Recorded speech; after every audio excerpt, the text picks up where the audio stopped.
क्रोधी कामी हरि कथा उसर बीज बे फल जथा। अरे क्रोधी कामी हरि कथा उसर बीज बे फल जथा।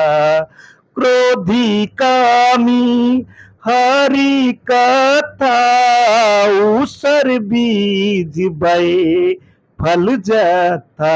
ममता रथ सन ज्ञान कहानी अति लोभी सन बीरति बखानी। प्रसंग उस समय का है जब प्रभु श्री रामचंद्र जी समुंदर से रास्ता मांग रहे हैं लंका में चढ़ाई करने के लिए। दोनों भाई तट के तीर बैठे हैं समुद्र के, और समुंदर अपने अहंकार में खोए हुए गर्जना करते हुए लहरें मार रहा है।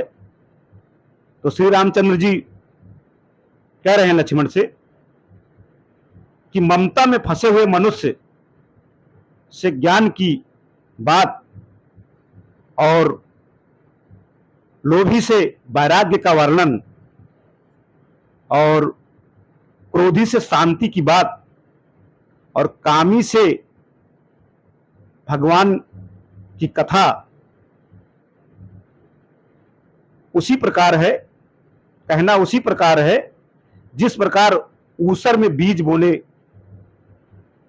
के समान होता है, जैसा कि बीज भी व्यर्थ जाता है। तो श्री रामचंद्र जी लक्ष्मण से ये सब कह रहे हैं कि दुर्जन मनुष्य किसी का हित नहीं चाहता है, वो हमेशा अपने ही हित की बात करेगा, और वो उस सांप की तरह है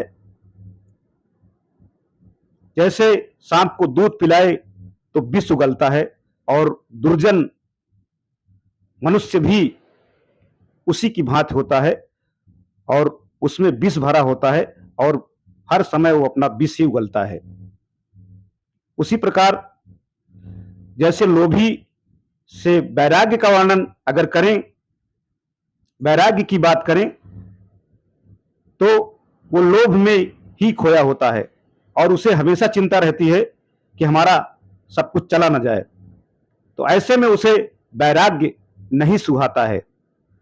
और ममता में फंसे हुए मनुष्य से ज्ञान की बात की जाए तो भी व्यर्थ जाती है, क्योंकि ममता में फंसा व्यक्ति कभी सोच ही नहीं सकता ज्ञान की बात, और आत्मा और परमात्मा के बारे में कभी उसे आभास ही नहीं हो सकता है।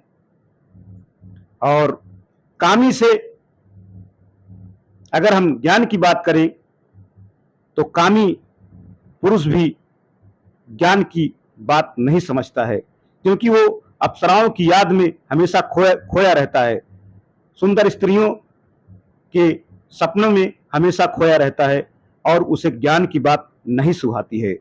श्री रामचंद्र जी अपने छोटे भाई लक्ष्मण से ऐसी बात कह रहे हैं, और चौपाई के माध्यम से संत तुलसीदास जी ने कितने अच्छे ढंग से पेश किया है, और ये वर्णन उन्होंने कितनी खूबसूरती से बताया है।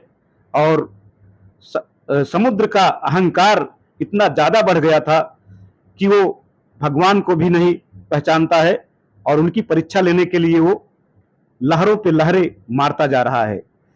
तो श्री रामचंद्र जी को गुस्सा आ जाता है और वो अपने भाई से ऐसी चर्चा कर रहे हैं, और इसी चर्चा का वर्णन संत तुलसीदास जी ने बहुत अच्छे ढंग से चौपाई के माध्यम से किया है।